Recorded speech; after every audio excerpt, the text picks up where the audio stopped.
can. I hope you can.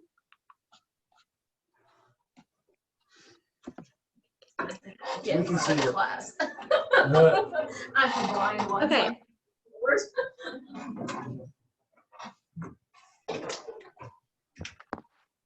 And can you see it? Yeah. Okay, great.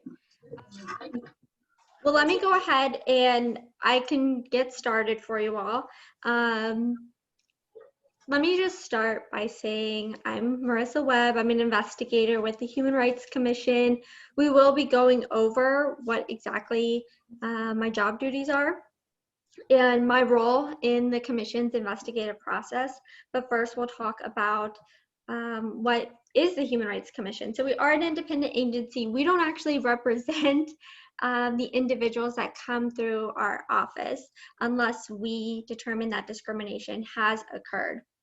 So we are a fact-finding agency. We are neutral.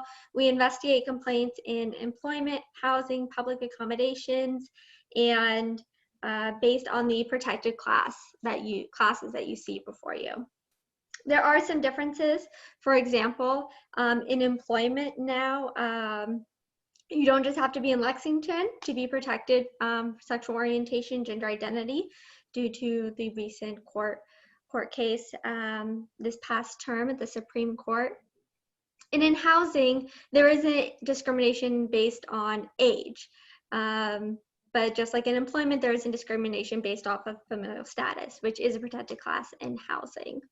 So before I go on to my next slide, I want to ask, how comfortable are you all with the Fair Housing Act? You just tell me, just blurt out, what it is, what it does, why you have to follow it, if you know anything about it, just so I can gauge where you all are at.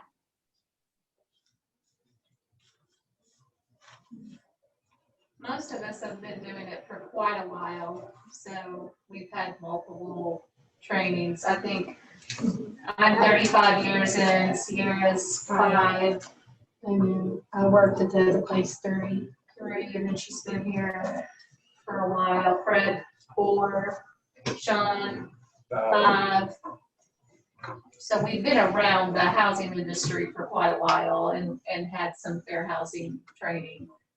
Okay, excellent, great. Well then, I'll start a little differently. Rather than just telling you what the Fair Housing Act is, who it protects, we'll start off a little differently and talk about before the Fair Housing Act. So can anybody think of how housing was maybe determined, or if there was a history of housing discrimination before 1968 that would lead up to the Fair Housing Act? Well, segregation was more than. Excellent. There's a lot of block busting and things like that, steering. Even after the Fair Housing Act was passed. Right. So that's exactly right. So pre-Fair Housing Act, some of the things that we saw was there were actual housing deeds. You could not sell your house to non-white individuals. There were actually found this newspaper article from 1919, actually from El Paso, Texas, talking about Corbin, Kentucky. And Corbin, Kentucky was actually a sundown town. I don't know, do you all know what a sundown town is? Yep, I do. I'm too young to know. So a sundown town, essentially, as you can probably see from the newspaper article, angered by attacks in Corbin, Kentucky, whites deport 200 Negroes. And essentially what had happened was a riot broke out, and essentially the individuals of Corbin, Kentucky said, if you are Black and you are here when the sun goes down, you will no longer be in our town. And these were all throughout the country. I was trying to find some specific instances right here in Kentucky. And so a neighboring town, actually right outside of Corbin, Kentucky, actually had a higher population of Blacks and African Americans due to this riot and due to Corbin's history as a sundown town. And then I also have here a map of the city of Lexington. I don't know if you all can quite see where the city of Lexington is. The hashed out box is the downtown area. So Main Street, Vine Street, Georgetown Street is diagonal going up. And then you can see Limestone, which is diagonal going down in the opposite direction. So hopefully that gives you an idea of it. And can you all tell me, do you know about the history of redlining? I do. Okay. So redlining, the history of redlining actually came about through New Deal programs. So during the New Deal, home ownership was really encouraged, and the federal government wanted to ensure wealth building through home ownership. And this was done primarily through housing. So during the Great Depression, many people were homeless. Home insecurity was so rampant that what ended up happening was the federal government created an agency, the Homeowners Loan Corporation, and they went to cities all throughout the United States, basically providing loans for individuals at very affordable prices, very affordable mortgages. That's where the 30-year mortgage came from. And what they did was they created certain sectors of cities, including the city of Lexington, where they indicated some desirable places to live and some less desirable places to live. So here, I don't know if you all can see my mouse, but here is Chevy Chase area. Here is Georgetown Street. Here's Limestone. And then of course right here is downtown. And so I want us to think about this history of pre-Fair Housing Act when we start to think about how the Fair Housing Act actually came to be. So before I go on to the next slide, when you think about places where you want to live, what are some of the things that you think of? You know, what is the criteria that you take into account? Location. Location? Can you elaborate on that? Just like schools, like location of schools and stuff like that. What school area? Excellent. Crime rate. Crime rate?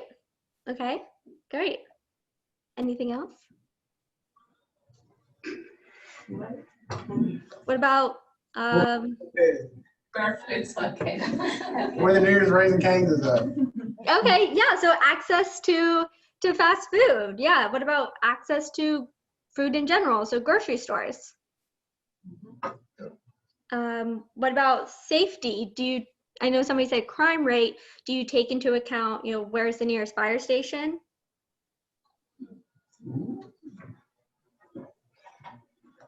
Yes. And do we have any bikers that are here? Anybody who bikes? Okay, well, what about bike lanes? Bike routes are becoming more and more popular. That's excellent. Does anybody have kids? Okay. What about, I know you said schools. Do you take into account parks, if there are parks nearby, or if they can walk around safely, or there's actual walking paths? And then even broader, what about when you need to go in, maybe this isn't something you choose your housing based off of, but what about affordability? Yeah. That's- Proximity to work is a big factor. also. Excellent. Yeah, proximity to work. Proximity to parents. Okay, yeah, absolutely. Even broader proximity to friends, family. Think of anything else? Dog parks. Oh, excellent. Yeah, so we have some dog owners, dog parks. That's a big one, right? You don't want to have to travel to the other side of the city for a nice dog park. Great. Well, when you think about all of these things, I want you, so here's a map of Lexington. I just took this from my personal Google map of Lexington. So you may see some of my frequently visited restaurants on there. But I want you to think about where you live on this map. Hopefully you are within the inner circle and not out of Man of War. Sorry, I couldn't fit it all in. But think about where you live and think about your proximity to these places. What about your proximity to hospitals? Your proximity, how far is your grocery store? So, what about like nightlife? You know, are there bars or restaurants? I know that many of them may be closed due to COVID, but I want you to think about this because the impact of housing, somebody said housing segregation, I think can still be felt today in the city of Lexington. Would you all agree, disagree with that statement?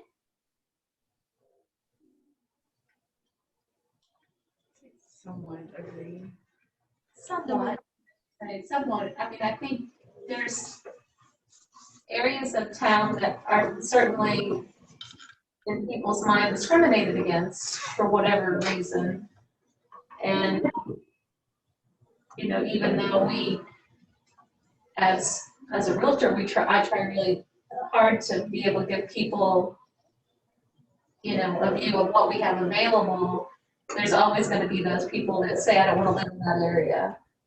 Of course, of course.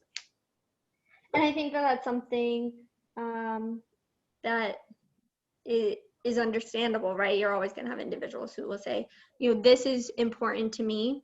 I really care about the schools where my kids go. I really care that my bank is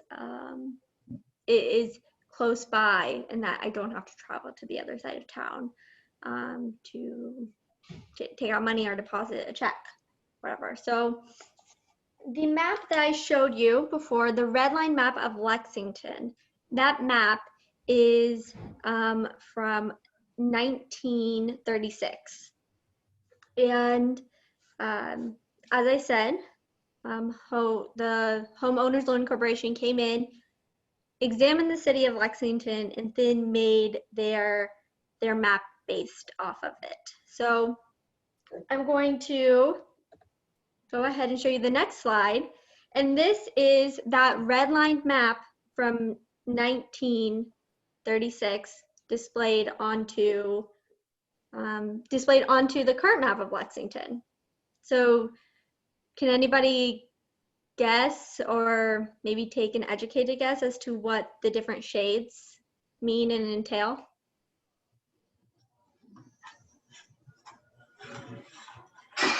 Also, red, brown.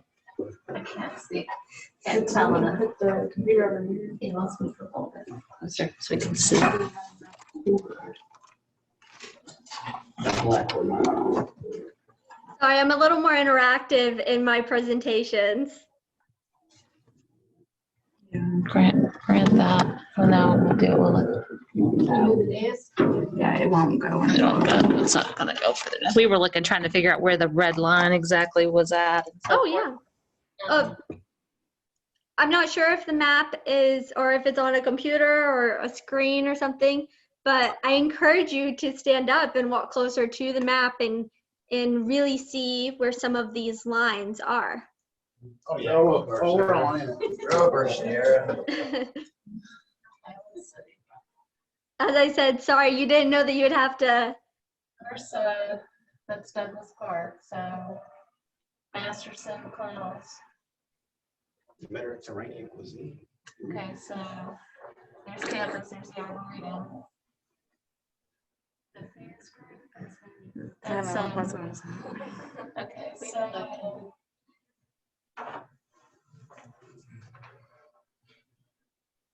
Red Bone Road.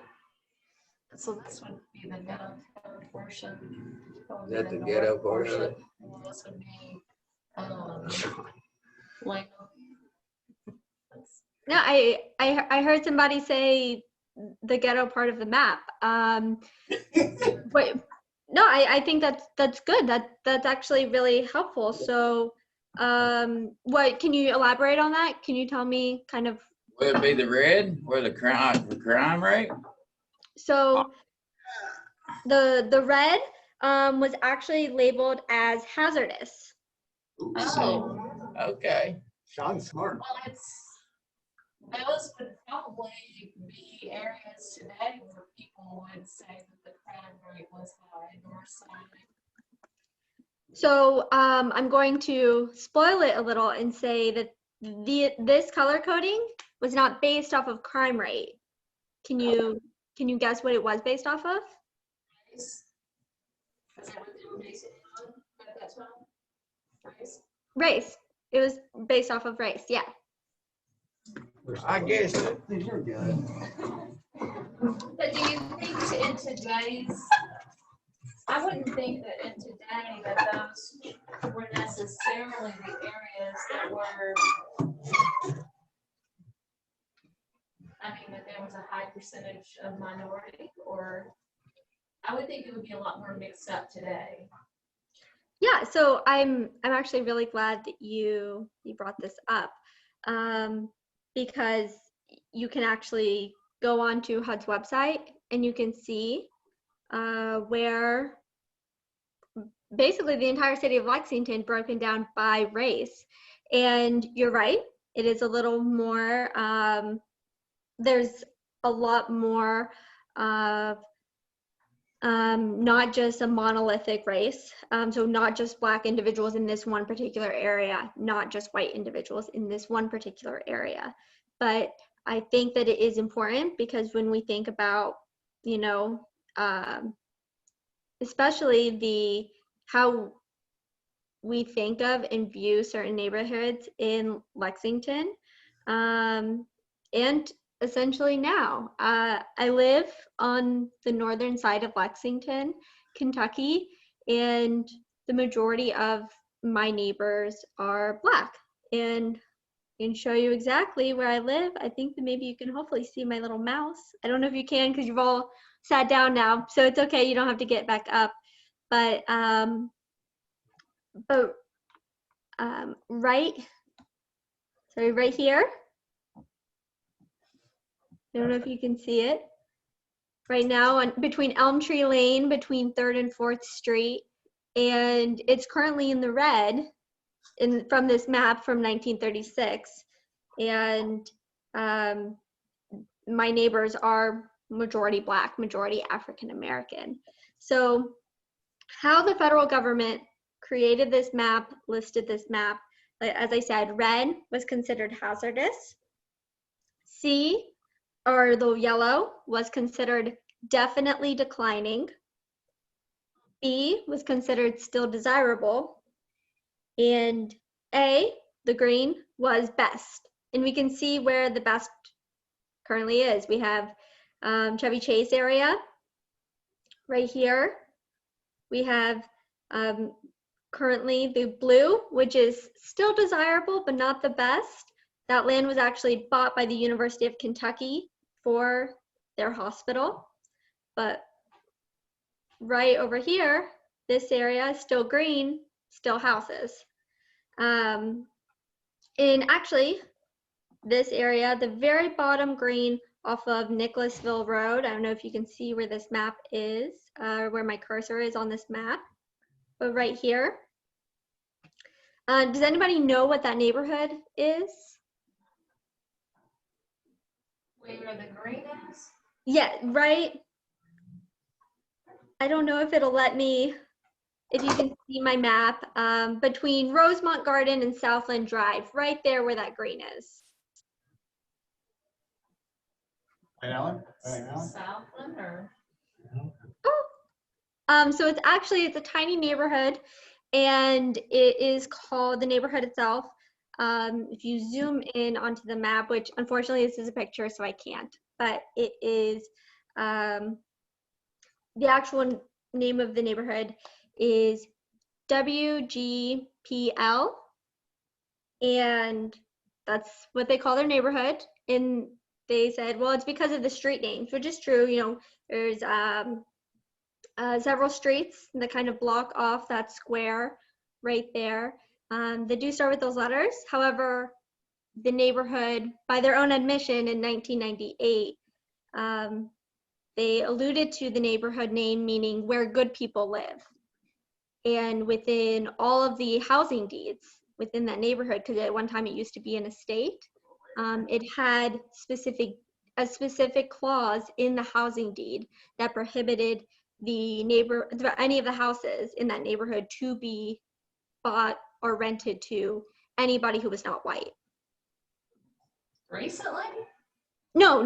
This was this was the housing deed several years ago. However, what I'm saying is in 1998, they said, you know, really the neighborhood name came from these streets names. However, we like to call it where good people live.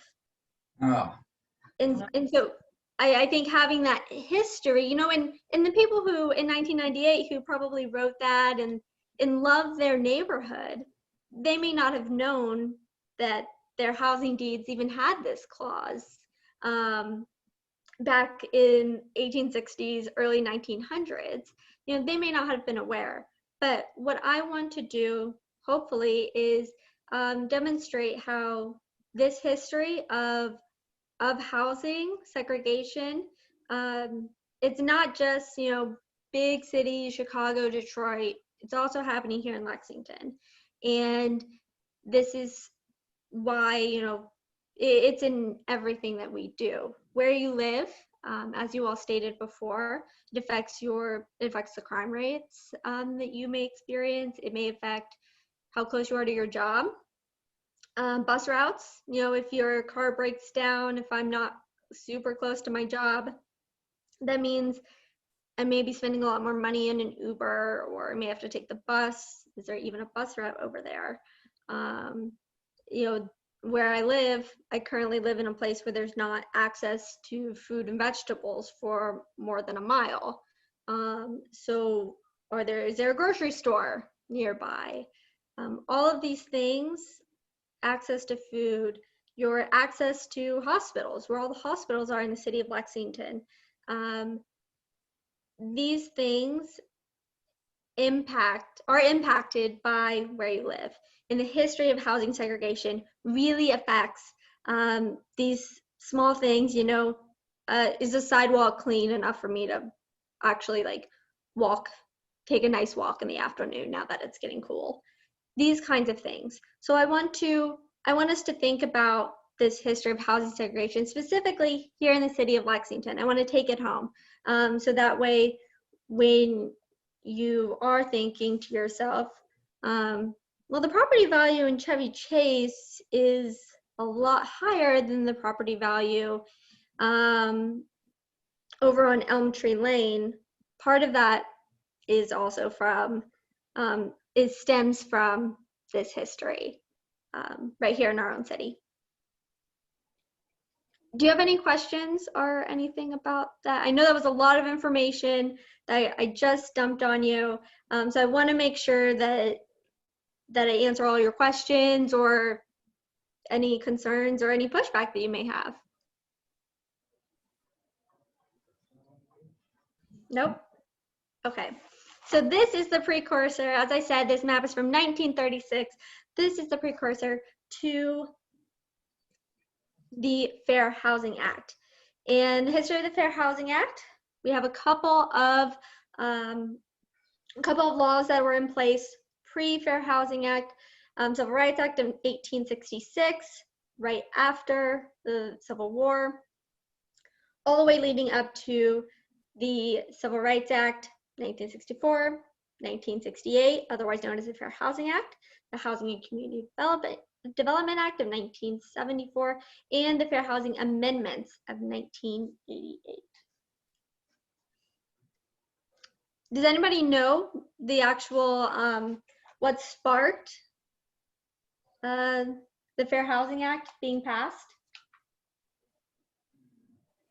The desegregation of schools. No, but that's an excellent guess.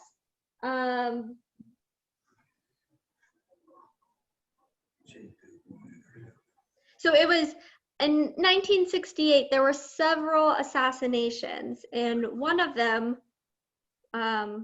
was kind of rocked the United States. The JFK assassination was that. Nope. That, again, an excellent guess, but no, actually it was Lyndon B. Johnson that signed the Fair Housing Act. It was actually the assassination of Martin Luther King. So Martin Luther King had, did I see somebody cheer? Did you say that, but just not actually say it out loud? Yeah, it's okay. So exactly right. So the assassination of Martin Luther King Jr. At the time, he actually, his big legislative push was trying to talk about housing discrimination, lack of affordable housing, and he was on a tour of the United States talking about this actually when he was assassinated. And thereafter, Miss Coretta Scott King, she actually she was like, I want to ensure that my husband's legacy doesn't die. And she was monumental in encouraging and pressuring senators and telling them, this was essentially what my late husband had died doing. And in fighting for housing desegregation, fighting to ensure fair housing, and thereafter, just a couple months later, the Fair Housing Act was passed. So that's a context for the Fair Housing Act. Here in Lexington, we have our local ordinance that prevents discrimination based off of sexual orientation and gender identity, as well as amending the Fair Housing Act. That way it can be applied here in Lexington, Kentucky. We also have the Kentucky Civil Rights Act. We're the first Southern state to have a Civil Rights Act. And also some other laws that are vital and important, of course, are the Americans with Disability Act, because this ensures that public accommodations and modifications are, reasonable modifications and reasonable accommodations are applicable in fair housing. So, based off of everything that I told you, I know that some of this is on the slideshow, so hopefully you weren't paying too much attention.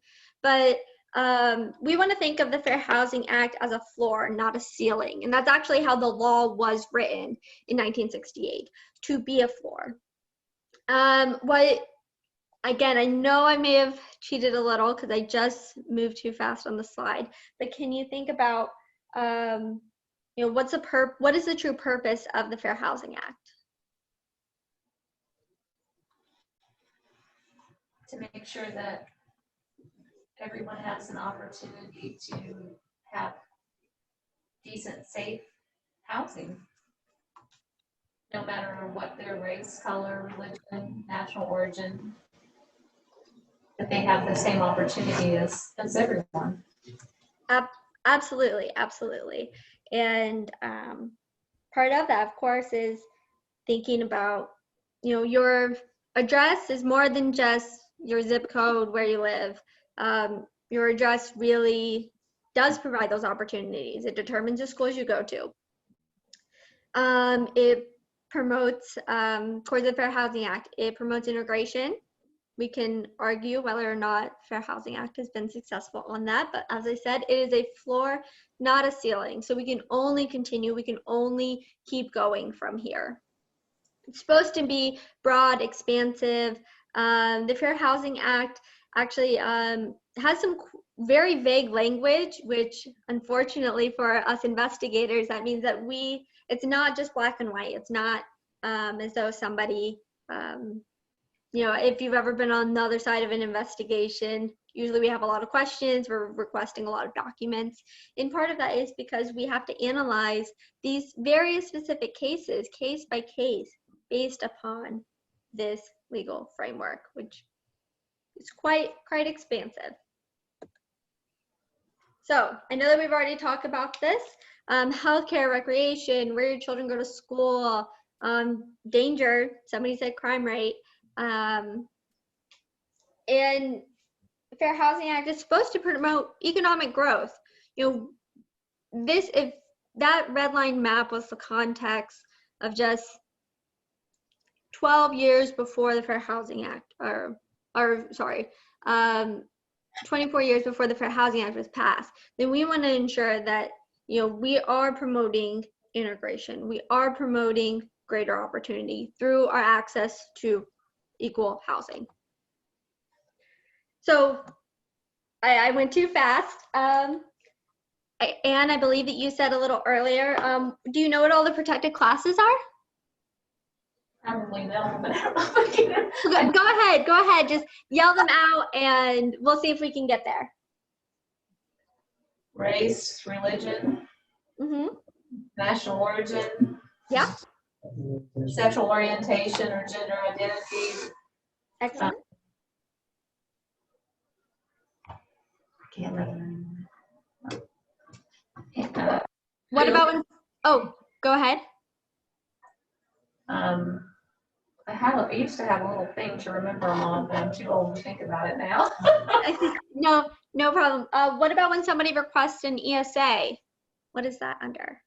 An emotional support animal would be wouldn't that be under disabilities? Excellent, that's another one. Or I don't think I heard, what about if I was pregnant and I was looking to just rent a 1-bedroom house? Denial status. Is that what- Excellent, yes. And the last one is one that we here at the commission don't see a whole lot, although I have had a couple cases in the past that included this. But if you are light-skinned versus dark-skinned, do you know what that would be classified under as a protected class? Ethnic? No, but close. Color, Color. essentially color, yeah. And that's something that a lot of individuals will come to our office and they'll say, well, I think that they discriminated against me because I'm white and they were black. Color is a little different. Color is light-skinned versus dark-skinned. Has anybody ever heard of the paper bag test? I feel like I have. There's no wrong answers here. Do you know anything about it? I don't. Can't think of it. When you put your face up to a paper bag? Is that what it was? That's exactly correct. You put your face up to a paper bag, and if you were lighter than the paper bag, then essentially you passed. And if you were darker than the paper bag, then you weren't, you know, admitted to various colleges, work.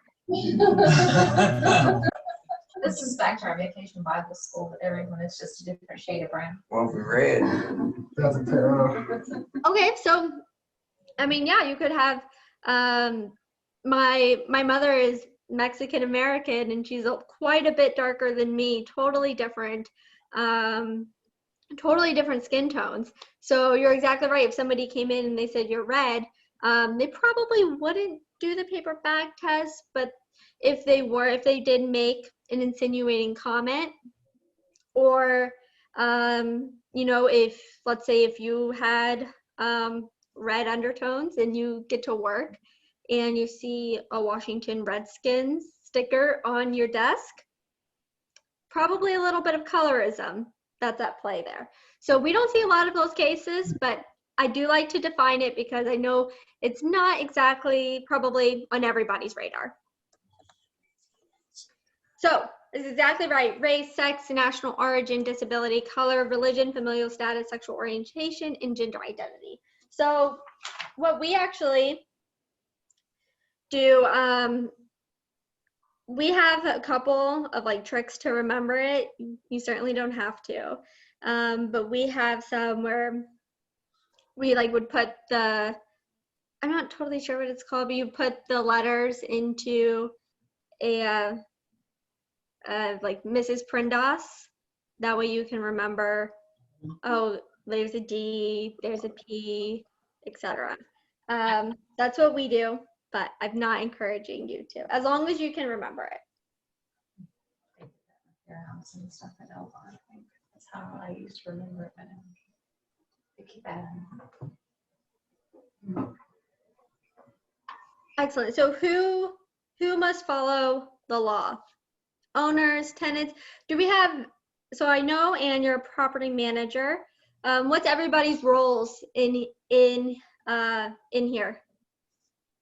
Well, I have a Frida, she's for bookkeeping. Sean's maintenance. Sierra is leasing and administrative. Fred's leasing. Okay. So do you all think that everybody's covered then? Underneath the Fair Housing Act? I think so. We all interact with anybody that interacts with the public. Yeah, excellent. Yeah. What about somebody who's contracted, like a maintenance contractor? I would think yes. If you hire them, they need to practice fair housing. Yes. Excellent. Yeah. Perfect. So what is prohibited? I'll go back and have you all give me some examples. What are some examples of you think of fair housing violation? Refusing to rent to somebody. Yeah. Excellent. Great. What's another one? Yeah. Based on one of those protected classes. Yeah. Yeah, so if somebody comes in and let's say I came in and you said that there's a couple leasing agents in there. Are there any standards for who you can rent to and who you don't rent to? Yeah, we follow Yes. criteria. We have a criteria that we use. Okay, what does that criteria look like?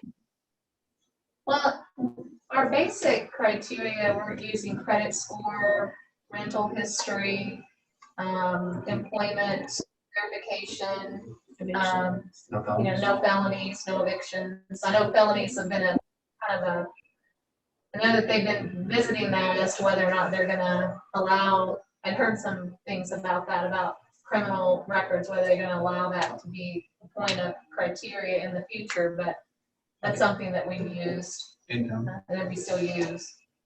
And we would have to, of course, alter that if they change it. But Yeah. So I believe that guidance came out in 2017 that basically said that if you are using that as criteria, it should be reasonable. So if it's absolutely no felonies, maybe not as reasonable as looking at, if it's a felony from 20 years ago versus, oh, well, it's from 5 years ago. So taking into account the crime and the actual time that has passed is something. It doesn't mean that you automatically have to allow an individual with felonies onto the property and allow them to rent. It just means that you should take into consideration some other aspects of it. So if I came in and I said, hi, my name's Marissa Webb, I'd like to rent a property, and my credit score is 320, would that meet the criteria? Or it would not. it would not? Great, so you can refuse to rent to me. Fair Housing Act was not violated. You had your standard. I did not meet the standard. I was not rented to. And that is how we conduct our investigations. That's how I conduct our investigations. So if somebody comes in and they say, I was discriminated against, I went in to the office, they got one look of me, we maybe spoke a little bit, but then they said, sorry, can't rent to you, and kicked me out. Part of what we do is that's their side of the story, and then we'll ask for your side of the story. So at that point, the leasing agent, property manager, whoever would provide us with a position statement saying this is our criteria for rental. We look at credit score, we look at evictions, we look at all of this information, past landlords.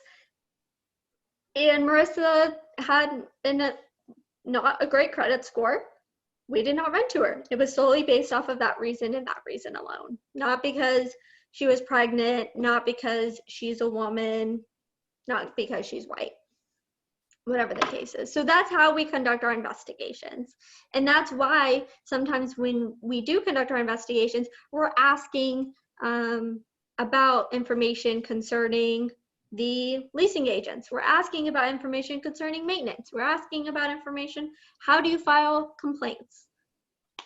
So what is prohibited? Refuse to rent, absolutely.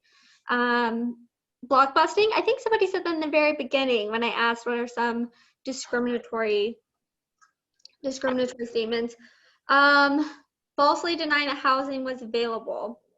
So if I come in and you say, oh, there's not housing actually available, sorry, and then somebody else comes in the next day and then say, yeah, actually we have 3 units that are available. It's discrimination. And discrimination in the terms or conditions of the sale, rental, occupancy, or services in the facility. This is actually what we file the most complaints under in the Fair Housing Act. Can anybody give me an example of the conditions, terms or conditions of either the sale, the rental, services? I mean, as far as like a 1-year lease, 1 month's rent deposit, those type of things. Yeah, just can you think of something that may fall into that category of terms and conditions?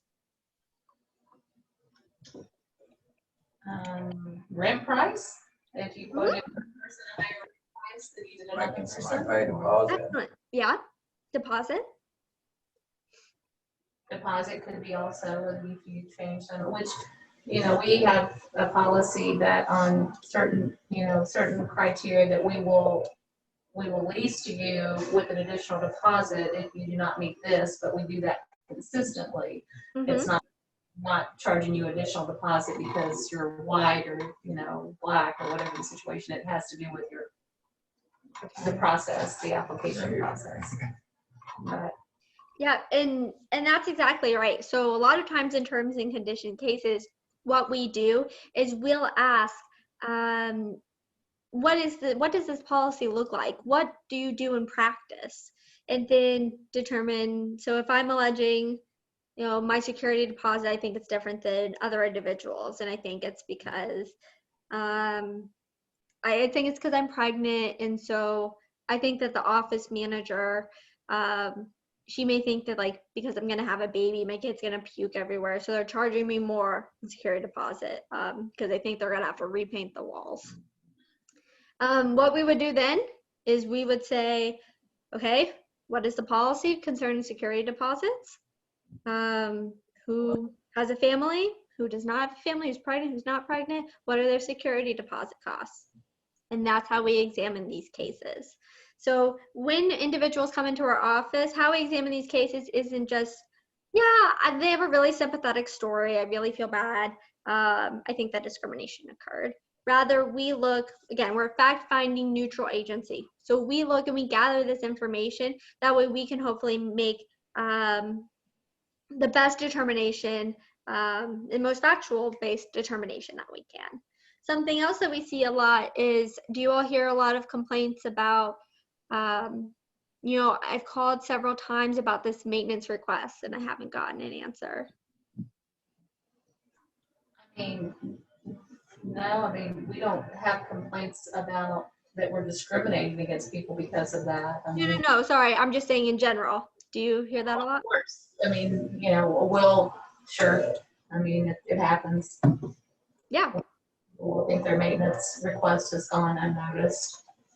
And we hear that a lot too. We hear that a lot as well. Individuals calling us, coming into our office, not now, but before, asking, telling us, I just want this maintenance request to be fixed. It's been so long. It hasn't been fixed. And of course they allege, I think it may be because of discrimination. And what we do in that case, exactly the same. We'll ask about what's the policy for reporting a complaint? What's the policy for reporting a maintenance request? Was that policy followed? Were others outside of the protected class? Did they receive favorable or more favorable treatment? No, maintenance requests are done by the urgent need. A priority. By Yeah. priority, exactly. One person with sewage backup is probably going to get higher priority than somebody who is, Oh, the rod. yeah. Yeah. Well, we have the best maintenance guy in the nation. Yeah. Good. I'm very happy to hear that. So that's how, Dude, where's he at? I'm waiting for him. Come in. so that is how terms and conditions can be applied, because I know that on the surface, what does terms and conditions mean? But when an individual comes in and they allege that kind of complaint, and sometimes we get pushback, this isn't specifically addressed in the Fair Housing Act. How can somebody file an allegation based off of this? That is where it comes from, those terms and conditions of the rental, occupancy, sale, services. So we've already talked a lot about what is prohibited. What about if somebody makes a fair housing complaint? So I filed a fair housing complaint. I think that they did not rent to me because I'm pregnant. And then, or let's say I got a higher security deposit. And then after the next month, I think my rent is going up. What would you think that would qualify under? You explain again, you think next week? Yeah. So I think that I'm being discriminated against because I have a higher security deposit. I think it's because I'm pregnant. And then the next month, I think that my rent is increasing. What would that be?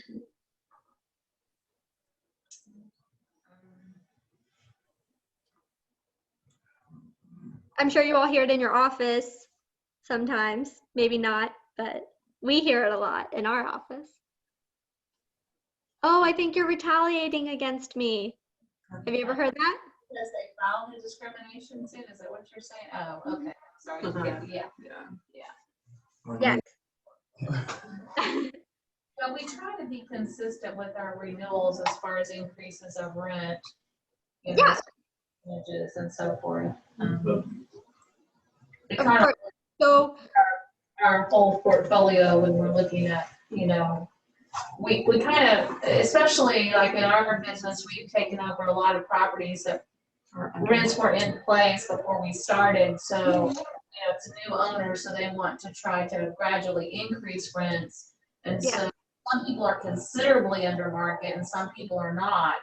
So we try to raise those to get those up to what the current market rate is. So exactly. So that's exactly right. It's clearly explaining the policy, how the policy is applied. So retaliation is not mentioned in the Fair Housing Act. Rather, any allegations of retaliation, that is under this intimidating, interfering, or coercing. That is under that kind of law. So now we'll get into who is covered. So obviously you all are covered. We filed a fair housing allegation. Do you know who's not covered under the Fair Housing Act? Anyone on the lease? anybody that owns less than 4 units? Yeah, excellent. Even if you're not on the lease, it depends. So I know that that's probably the annoying answer, is that it just depends. So if you're not on a lease, but let's say you're living there, property manager, nobody in this office, but property manager just says, yeah, you can live there, you just pay me cash, whatever, we're not going to sign a lease.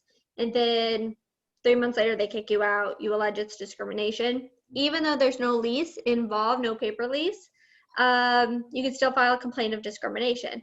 Now, if you're not on the lease and you get kicked out, I'll probably take a guess and say that you were considered an unauthorized person on that lease. And that's probably the reason for you being kicked out. But somebody can still come to our office and allege that discrimination did occur. So they can say, you know, I think I was kicked out because of my religion, and so I want to file a fair housing complaint. We come to you all, we ask, these are the allegations, can we have a position statement? Turns out the individual was an unauthorized person. Several notices were provided to the individual that they were supposed to vacate the premise. They never did. Part of the reason. But that's an excellent guess. Hopefully that I clarified a little bit. But so units containing 2 or more families or less, so a duplex, I'm living on one side, I want to rent out the other side, not covered. Religious organizations, so or nonprofit organizations, that's strictly for its members, such as a golf club that has places to stay. Dorms are, I don't know if dorms still do, but when I went to college, dorms were single sex. That's not covered by the Fair Housing Act. It is exempt. Senior citizen housing is also. So if you live on a property or you manage a property and you don't want kids to live there, because you're like, I'm old, dealing with kids is exhausting. Can you not have families on your property? The answer is yes. Can anybody guess why that exemption is in there in the Fair Housing Act? There's lots of places that are government assisted places that are for seniors only. And especially, there's a lot of communities, particularly in certain parts of the country, like in Florida and other places, which are 55 and older. Yes. That's exactly right. The reason we have those, it's a simple reason. Older people vote.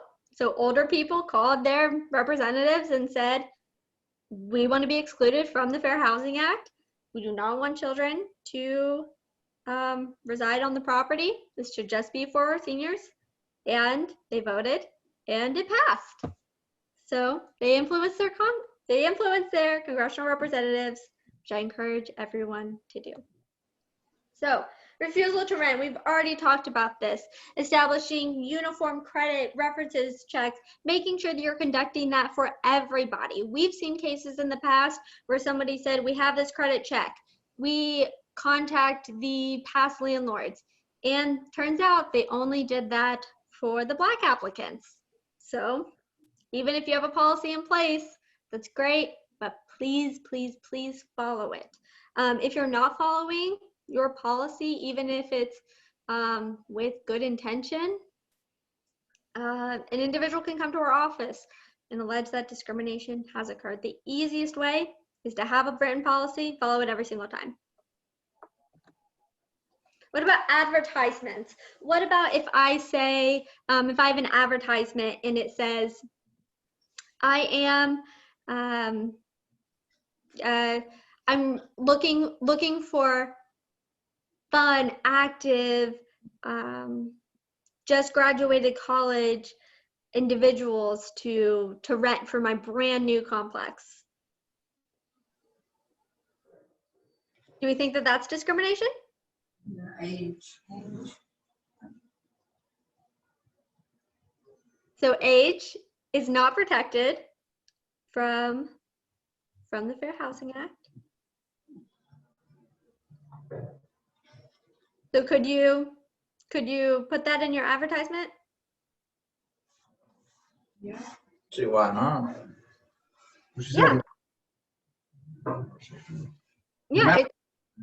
Go ahead. Can you say like you want somebody? You say somebody in good shape. Does that matter? Like you want somebody like fit? Is that what you said? Well, they're saying they want young people. Oh, okay. Alright, yeah. I got you. Active, her lifestyle. Oh, I know. Okay. It's like students, like there's some complexes that say, or communities that say, no, they don't do students, and the students are not a protected class, as far as I know. Yes. But I know some communities that do that, so.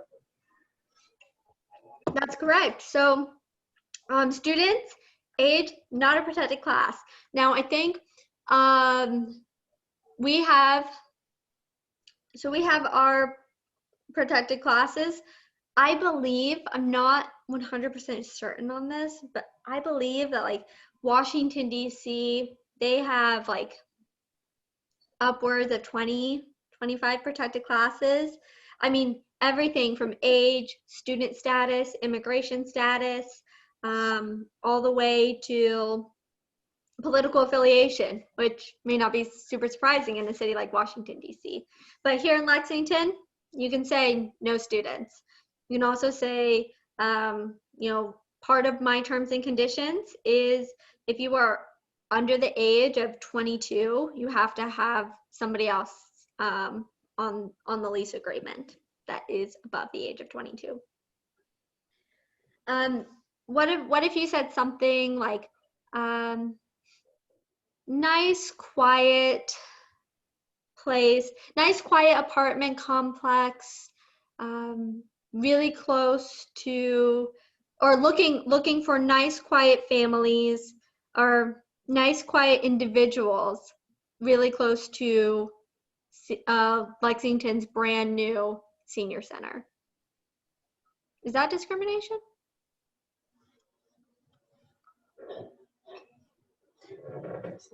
When you're saying individual, you're basically taking out the possibility that you're going to rent to a family, and it's an insinuation that because you're saying it's located next to the senior center that you're only wanting, and you didn't say it was a designated senior facility, so I'm guessing yes, it would be discrimination. Yeah, exactly. That's exactly right. So what if all of your advertisements are only white people? Do we think that's discrimination? Like in the photos? You should be diverse. Because it gives an insinuation that's who you want to rent to. Exactly right. It's better just to diversify. If you are in Chevy Chase and you're only putting out advertisements depicting white individuals, and you have another property that is on Elm Tree Lane and it's only depicting Black individuals, some discrimination may be happening. So exactly here, avoid the use of human models to indicate preference, exactly what somebody just said. All advertisements should contain the equal opportunity logo. Do we know what that looks like?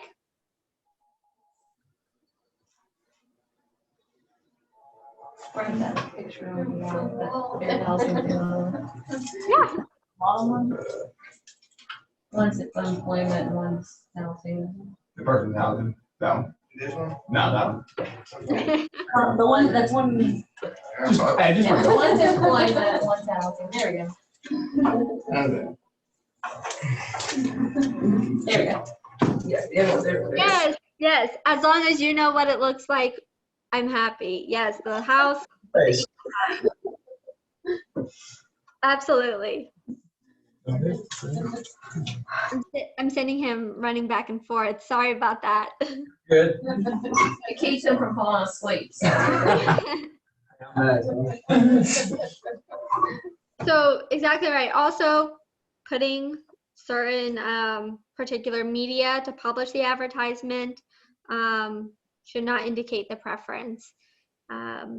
So typical advertising, you can probably not go wrong just describing the property. 1-bedroom house, Elm Tree Lane. The rent is $650, whatever the case is. So eviction process. I know that currently Lexington and now the entire country has adopted new policies concerning eviction. Does anybody have any questions on that?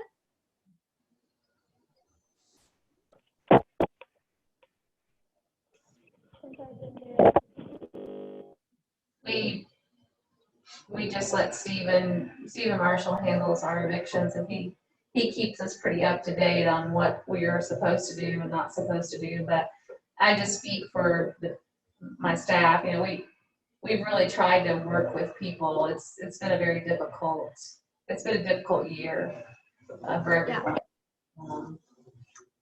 And those that are, for us, those that are trying to pay, we've been really trying to work with them. Now, we have some that have dropped off communication, and that may be a different scenario. But it's my understanding, the last that I heard from Stephen was that, and from what I've read, is that if we file eviction on someone, they're going to give them additional 2 weeks in order to try to get some sort of assistance in place, and they'll give them a list of places that may offer that assistance, which we're doing that even before we get to the eviction process. But I mean, I know they're still gonna give them 2 weeks, but it seems like from what we're seeing that it's gonna take a while.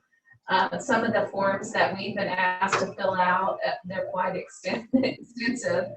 And we've been, muddling through it, but we're just, letting our attorney guide us through every change because there's been so many, so. Yes, understandable, and Stephen's really good about that. So, tenant-to-tenant harassment. So here's a couple scenarios. Let me know if you think it's discrimination or not. My neighbor is always cooking curries, always, and the smell is so strong, it's seeping into my entire apartment. I come to you and I say, please, do something about them, issue them a notice. Should you issue them a notice? If you do, is that discrimination?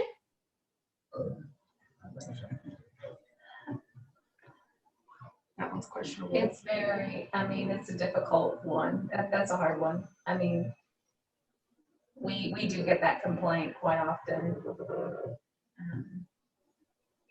But what can you say? That's what they cook with. That's their culture, so it's very hard to. Yeah, that's right. Basically telling them, I'm really sorry, but you can't part of that is group living, is having to deal with cooking smells. We try to do something in the common area if we can. Mm-hmm. Help absorb that for other folks that may not like that odor, but it's not. What about if my daughter and my neighbor's daughter got into an altercation, a physical altercation, and I reported it to you, and is that discrimination? It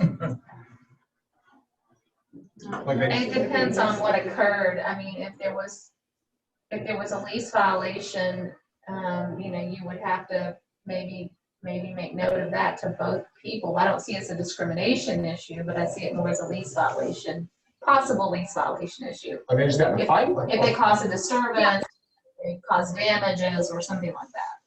What if I say it's based off of the fact that I have a child? Is that discrimination?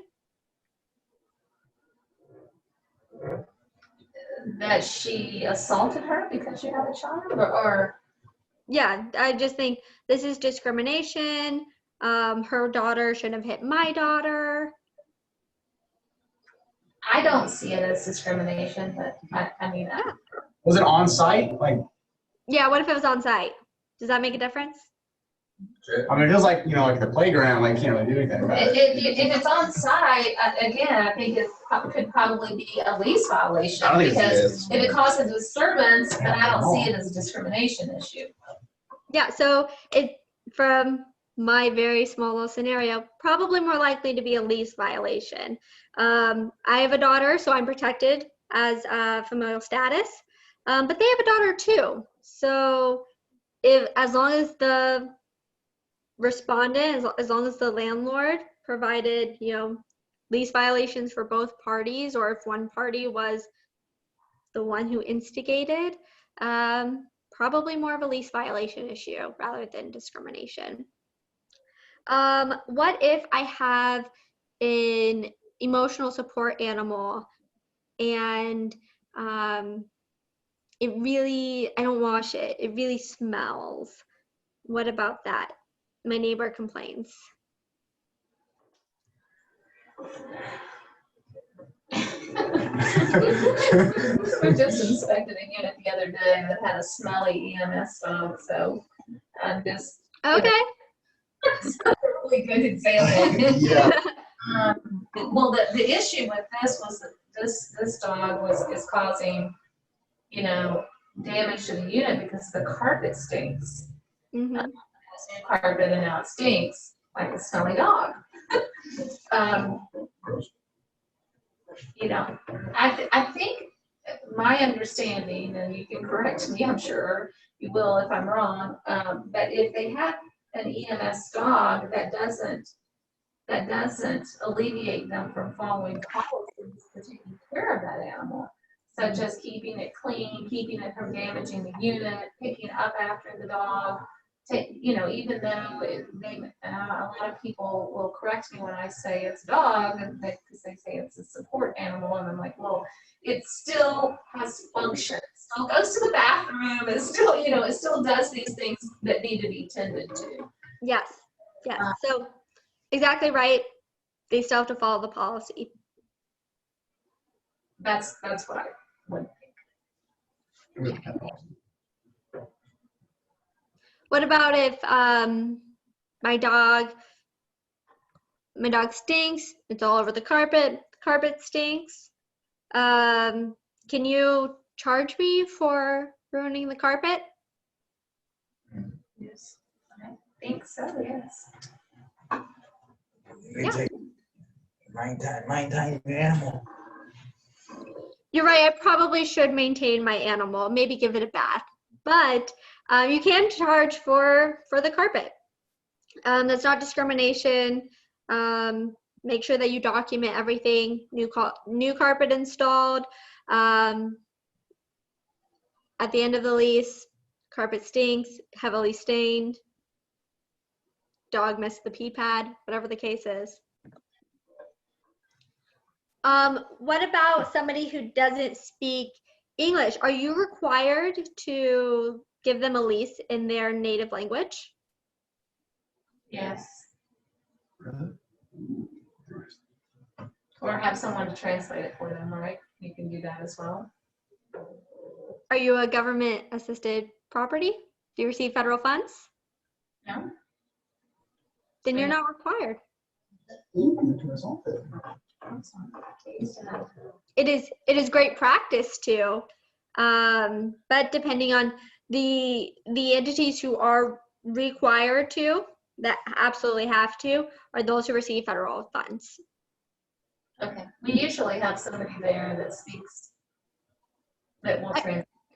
And that's great. That is really, really great practice, because a lot of the times what happens concerning cases of discrimination is miscommunication. So somebody could come into our office and they could say, I think I was discriminated against because, my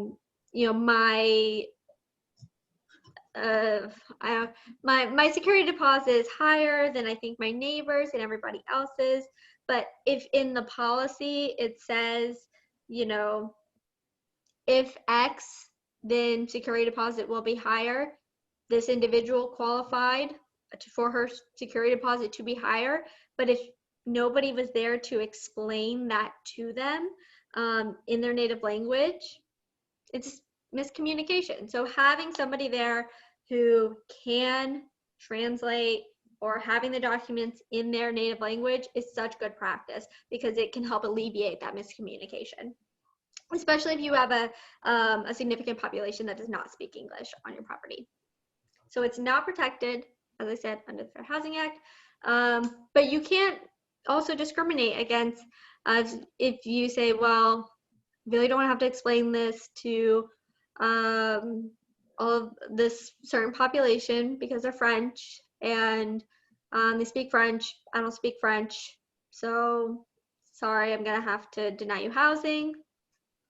National origin is protected, so it's a very fuzzy line. If you have any questions or concerns about that, of course, Stephen Marshall's great about it. You can reach out to him. Reasonable accommodations. So how do we feel about disability? Do we know what a reasonable accommodation is? What a reasonable modification is? Do we know what the difference is?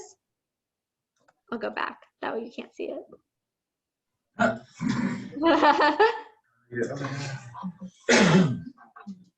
Well, a modification would be if you allow them to put, for example, handrails or grab rails up in the bathroom or in the bathtub if they needed to pull up on. Accommodation might be to let them, if they have a handicap sticker, park in a space that's closer to their unit, something like that. Okay. So which one would a ramp fall under? A ramp would be a modification, and Accommodation, I think. but they can make the modification, but they do it at their own expense, and they have to restore it back. Mm-hmm. If that's reasonable. For example, if they put some sort of bracing in the walls in order to hold their handrails, they don't have to remove the bracing, they just would have to take off the handrails. Is that correct? Yes, absolutely. So another one, which one does this fall under? I'm in a wheelchair and I can't reach the dump. I need somebody to come and pick up my trash for me and throw it away. Accommodation. An accommodation. Would that be considered a reasonable accommodation? Well, some properties like have VIPs like trash, right? Like, they come out. Yeah, but a lot of properties don't have anybody there. Right. If you had the case to go there. What about your case? Do you, your specific property, or pick one, I guess, and decide, do you have, do you go and pick up trash for your tenants? Okay, so would you deem this as reasonable or not reasonable? I would think it would be not reasonable if you don't have somebody doing that for someone else. I know there are communities where there's maintenance people there all the time and they would provide that service. But because we float a lot, we never do that for any of our people because we don't stay there and we're not there every day. So they might put trash out on a day when we weren't even there. Mm-hmm. Mm-hmm. So that's exactly right. When you look at reasonableness of an accommodation, you should be looking at, does it fundamentally alter the responsibilities of the landlord, of the residents? So if my accommodation request is meaning that now you all are having to go by and take my trash every single day, it's probably a financial or administrative burden. It sounds like it probably would be an administrative burden to continually go and pick up my trash, or it's fundamentally altering the services that are provided by the landlord. What if as a part of the program, tell me if you think that this is discrimination or not. What if a part of the program entails that entails that there's always community-based activities. And I'm in a wheelchair, and so I can't always go to the community-based activities because I can't fit into the vehicle. Is getting or having some kind of allotment, that way I can have a van accessible vehicle. Is that a reasonable accommodation?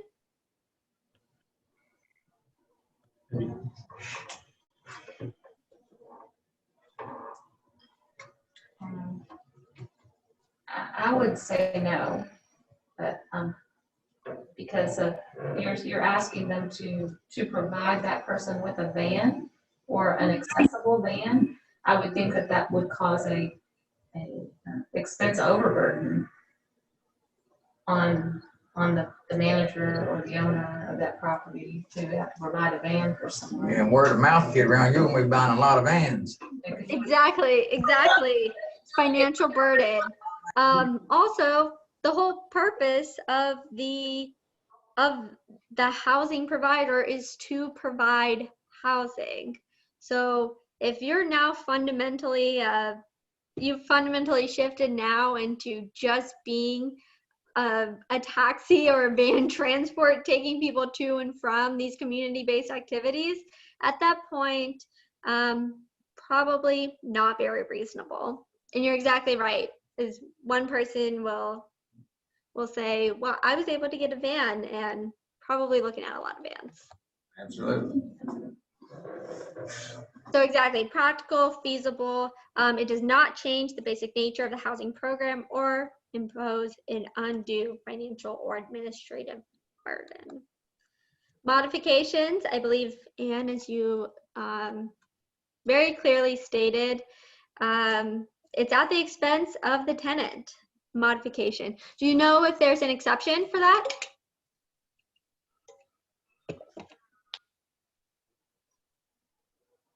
Not sure. If they receive federal funds. Okay. So if you're a housing provider, you receive federal funds, then you have to take on the expense. But private sector, feel free to charge the tenant. You can also say, what if I wanted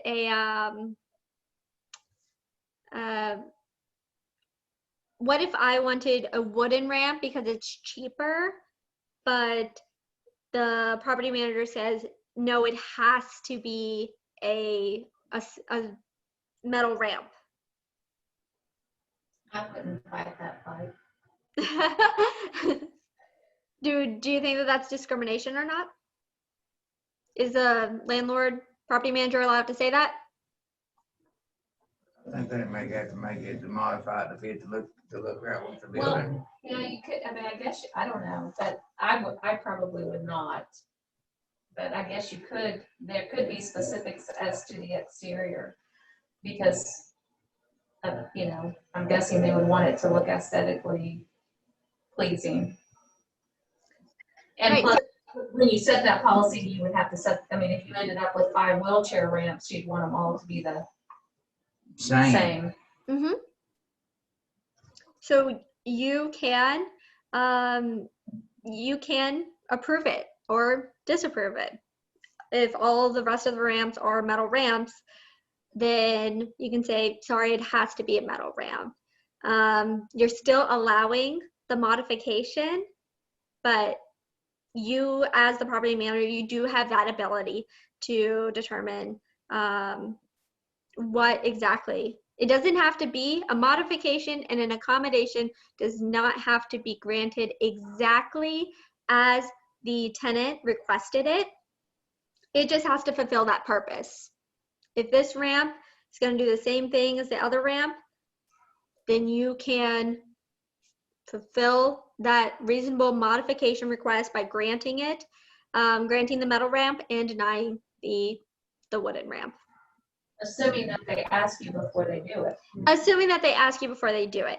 If they do not ask you, then you, as the landlord or the property manager, you do have the ability to say, We did not approve this underneath the Fair Housing Act. We can't not allow you to do this. We have to allow you to do this, but we do have the ability to essentially approve it before you get started. And if they install it, I install that wooden ramp, you require a metal ramp, that cost of removing that wooden ramp, that's on me. So now I'm paying the construction of the wooden ramp, the removal of the wooden ramp, the construction of the metal ramp, and when I leave, possibly the removal of the metal ramp. So it does serve the tenant's interest. If somebody comes to you and they're asking a modification, it does serve the tenant's interest to request that, that reasonable modification and to get that approved prior to doing any work. You can also, what if they say, well, I want this ramp, but I have my own maintenance guy that can do it. Do you, like, could you request, I want to meet him, I want to talk about the specs with him? Can you do that? I would think so. Yeah. If you know, I'm bringing my uncle over to build this ramp for me, you do have the ability to say, sorry, can't just be your uncle. It has to be somebody who's qualified to build this ramp. It has to be, Contractor. yes, it has to be a contractor. Here's our list of approved contractors. Can't just be your uncle installing this wooden ramp. So I have, before I get into this kind of next section, I wanted to, because I'm not sure how many questions you all have, I wanted to give some time for questions and answers. And if not, then I'll give some of these examples before we close up here in about 15 minutes. Well, I'm sure you know that we get bombarded with ESA requests. What is the current guidelines for how many ESA animals they can have, documentation for ESA animals, and breeds restrictions or not for ESA animals? Yes. So I'm glad that you said that, because we actually just received guidance from, here, I'll go ahead and stop the screen. Hopefully you're just seeing me now. We actually just received guidance, and I'm pulling it up right now for you, concerning ESA animals. So this year, I'm not sure if you have received it or not, but this year, HUD and Department of Justice just came out with some guidance. Do you know what I'm talking about? I think I do, in regards to that we no longer have to accept the verifications that people are pulling offline that are like, where they're paying the $25 to say that their dog is an ESA, when, you know, it's not a local physician. It's not. We when this first started, I mean, I can remember one community where several people pulled the same verification from the same doctor offline for ESA animals, and so we were like, who is this person? You know, we can't even reach out to this person or contact this person. So it was my understanding that it needed to be a local physician, someone that they, you know, that was their actual doctor, that they could not be like an internet pie in the sky, pay $25 and get a certification that this is an ESA. Yes, exactly. So here is the guidance. I'm able to pull it up. It was January 28th, 2020. And you're exactly right. Cannot just be pulled out from waggy.pet, you know. You can require that it has to be credible. It has to be reasonable. It has to be either a local doctor, or it has to make sense. If I just moved from Connecticut and I have a doctor's note from Connecticut, probably makes a lot more sense Right. than if I've lived in Kentucky my whole life and I have a doctor's note from Connecticut. Now, I do understand that that there, especially with COVID-19 happening, I do think that there are a lot more like telehealth that's also happening as well, especially like telehealth therapy or telehealth is medical communication. So I do understand that that's currently happening. However, as the as the landlord property manager, you do have the ability to gather more information about that. If it's, again, from waggy.pet, then there's probably a good chance that it's not legit. Feel free to say sorry.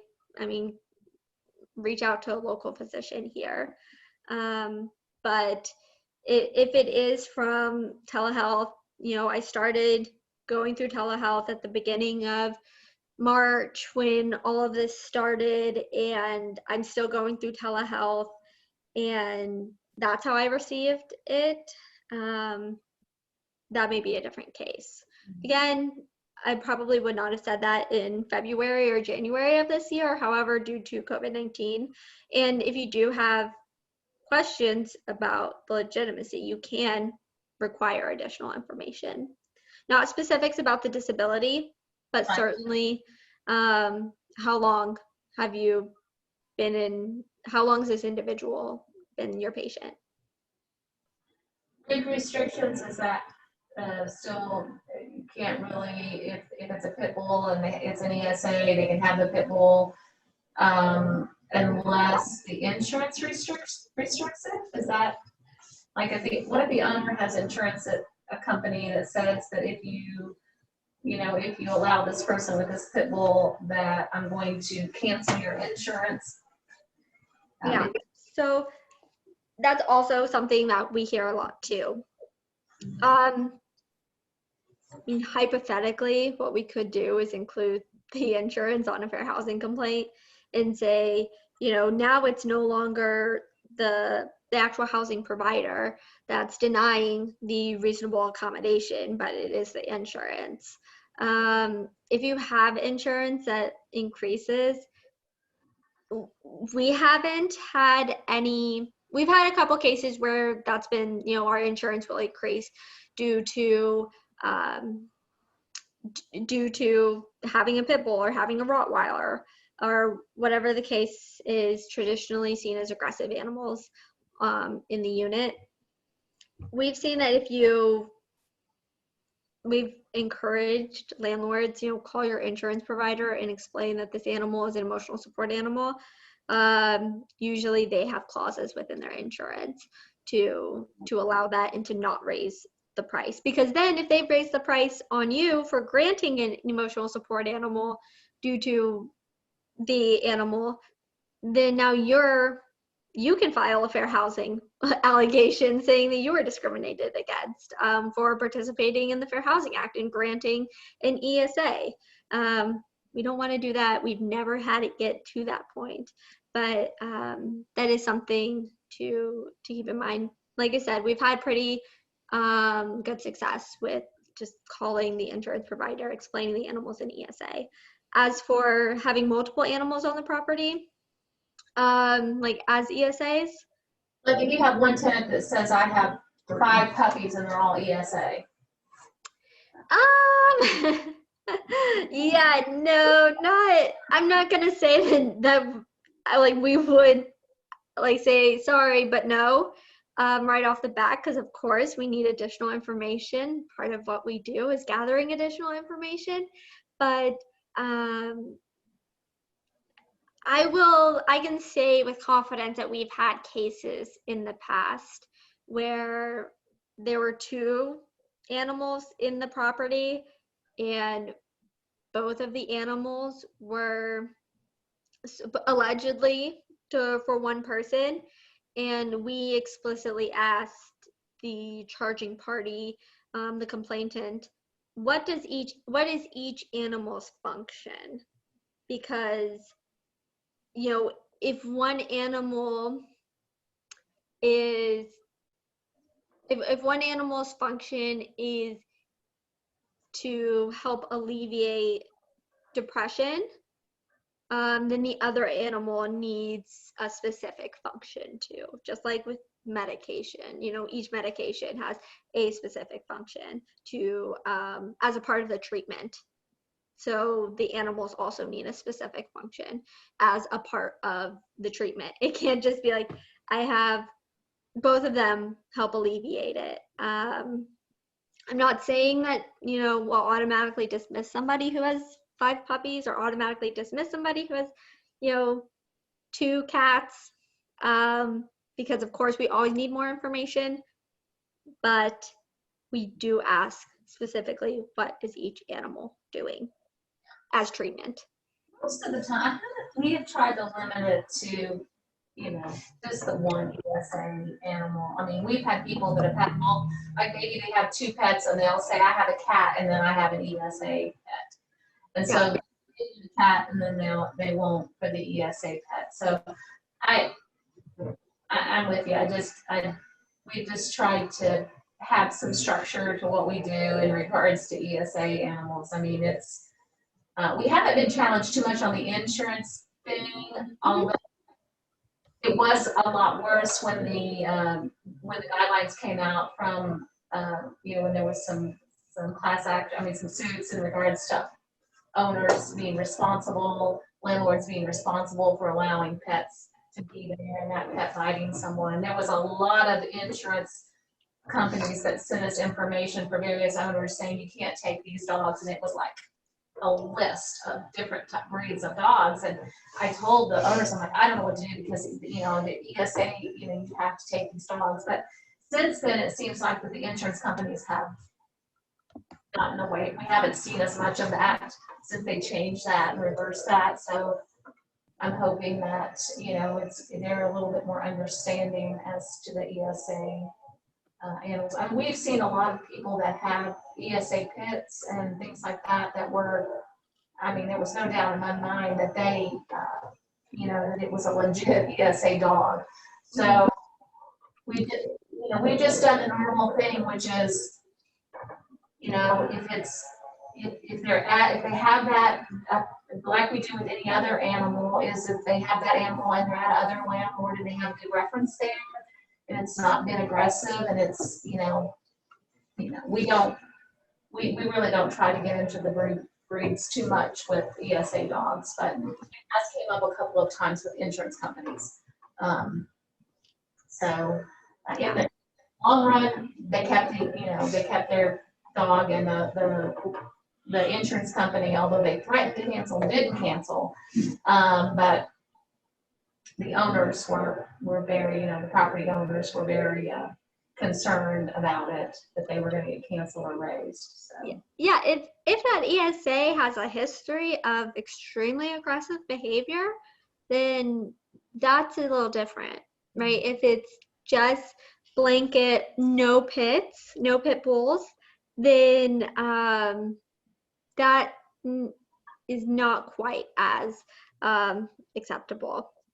If it is, you know, this dog has a history of an aggressive behavior, or even if the dog may not have a history, but once the dog is on the property, it bites an individual or several individuals, then that's a different story, because, you know, you don't have to allow the ESA if the ESA is a very, you know, is a threat to other tenants on the property and other residents on the property. At that point, then it's a lease violation, just as though, you know, all of the other potential lease violations that I've given examples and we've talked about this entire training. At that point, then certainly you can say, you know, sorry, the animal has bitten individuals. I mean, we're not saying that's not an ESA, but it's actively a threat to other tenants and residents. Well, what we see more than anything is when people they'll bring an unauthorized pet into the unit, And then we send them a notice about the unauthorized pet, and then they say, well, it's an ESA animal. So we get into that a little bit, but of course they've got to provide us proof. that Yes. it's an animal, but Yeah, and I sympathize with the frustration because that's something that we hear and see a lot too.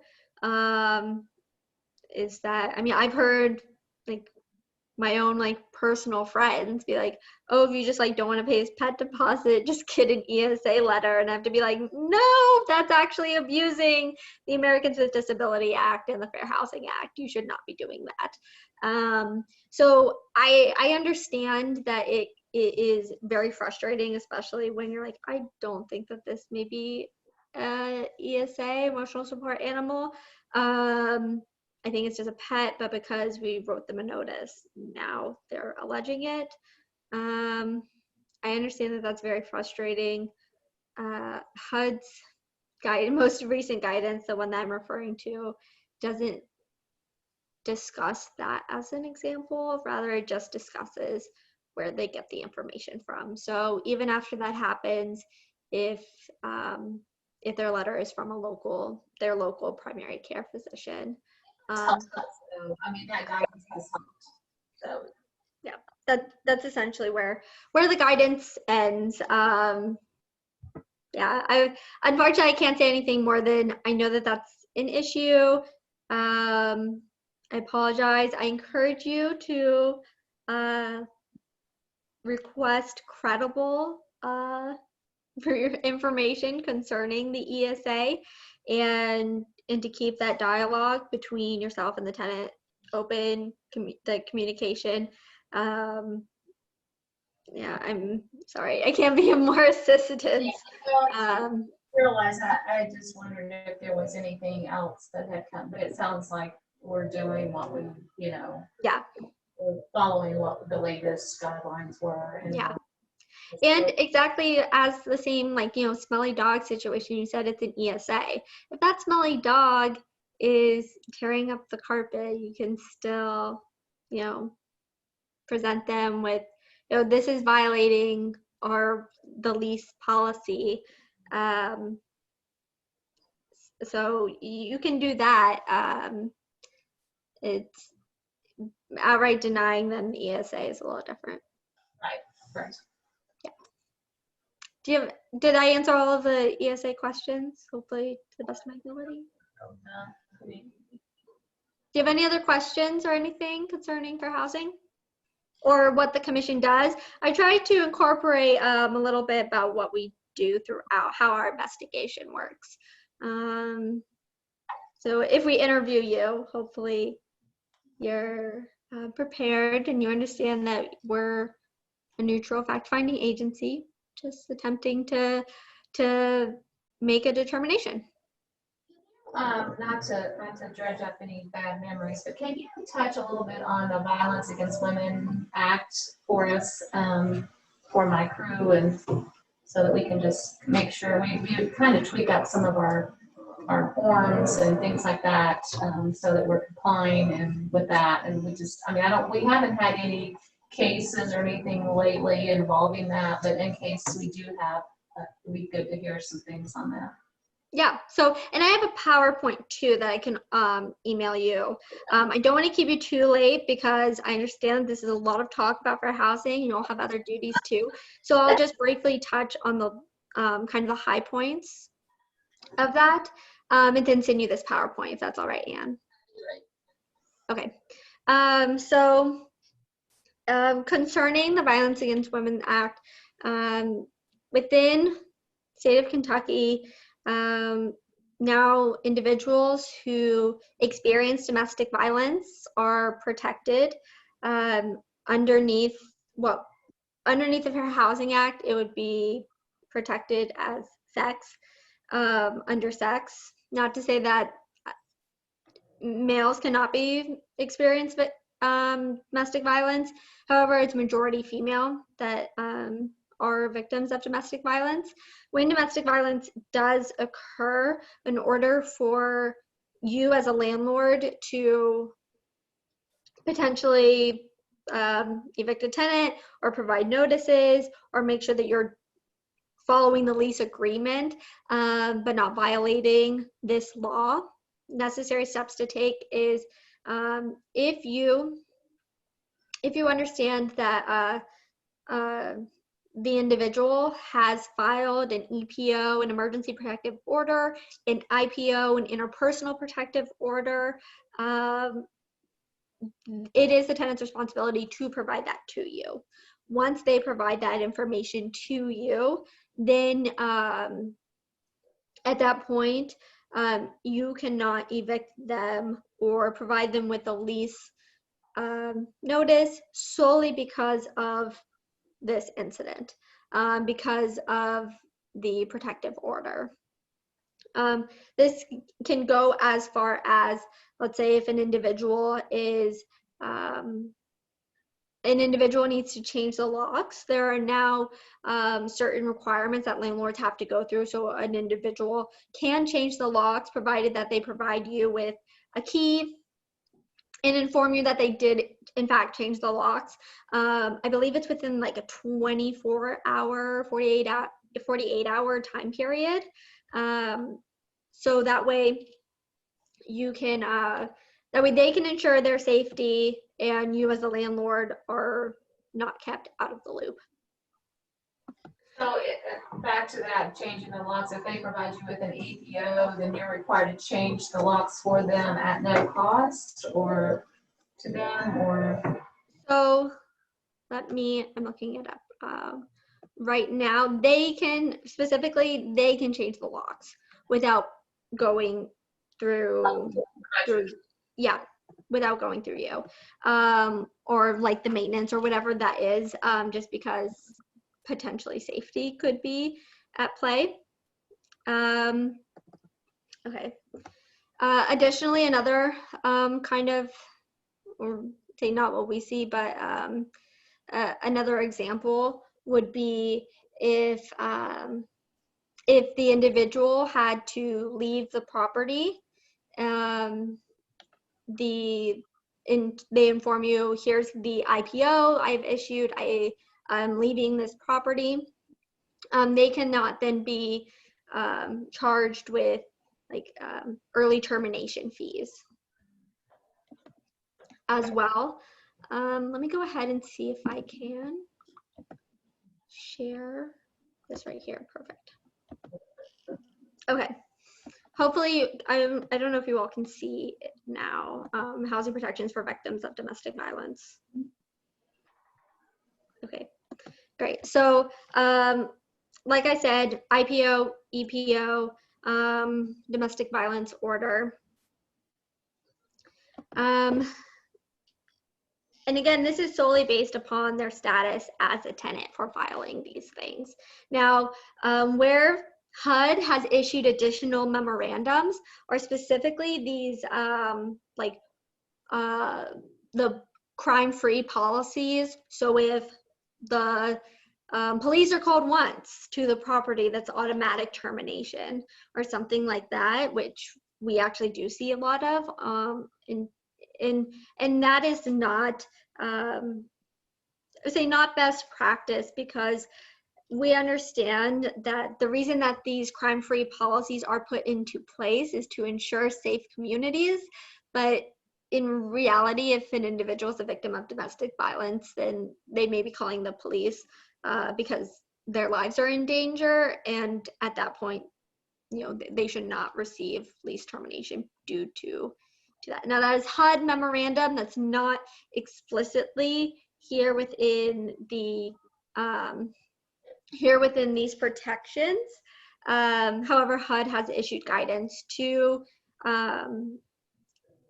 agencies like mine to hopefully encourage an adequate and safe environment and ensure that their fair housing rights are protected. Again, so the protected tenant would have to show their status as a protected tenant. Let me see if I can, okay. Changing the locks, the tenant can change the locks at their own expense. They have to give notice to the landlord, provide the new copy of the key. And then the landlord can't refuse a key even if the individual is on the lease. And that's, again, all of this is applicable after they provide the IPO, EPO, or domestic violence order. So what I'm saying is if the husband's on the lease or the boyfriend and you have a EPO and they've given you a key, you do not have to give the key to him if he comes and asks because you have the EPOs in place. Yes, that is correct. So actually on that, I mean, that's the law. If they're, you can't let them there if they have an EPO. That's what the law says. They're not supposed to be within 70 feet. So that's correct. So even if their name is on the lease and they say my name's on the lease, this protective order actually would override that. And if the same example of if somebody may be on the lease, they provide the EPO, IPO, they change the locks, and let's say you have like no unauthorized persons on the property. If the individual who has been effectively terminated from the lease because they did not receive the new keys after this incident, if they came back onto the property, and if you have, like I said, that like crime-free addendum or no unauthorized guest addendum, that may not be at the fault of the individual who experienced the domestic violence, because typically sometimes these individuals do come back to the property to inflict additional violence without being invited, I guess, is maybe a way to put it. So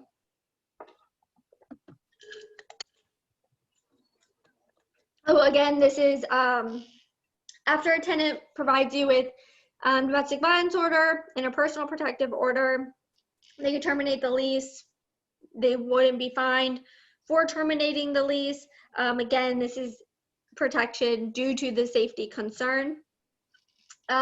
This includes, because something that we've seen before is, somebody received negative credit after doing this, and they actually had an eviction on their record, and so you would not be able to do that. You would,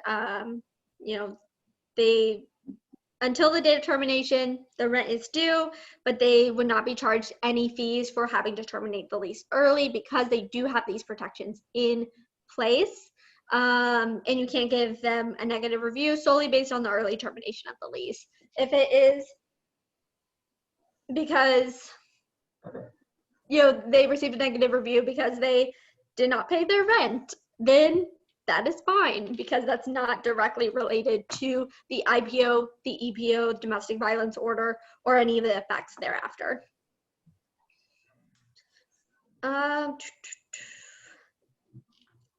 Yeah, so you can refuse access for the named individual. You can terminate their lease. You can evict them because they have the IPO or DVO, unpaid rent. Landlord's rights continued.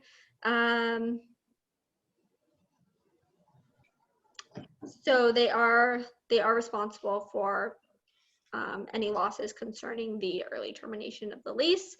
And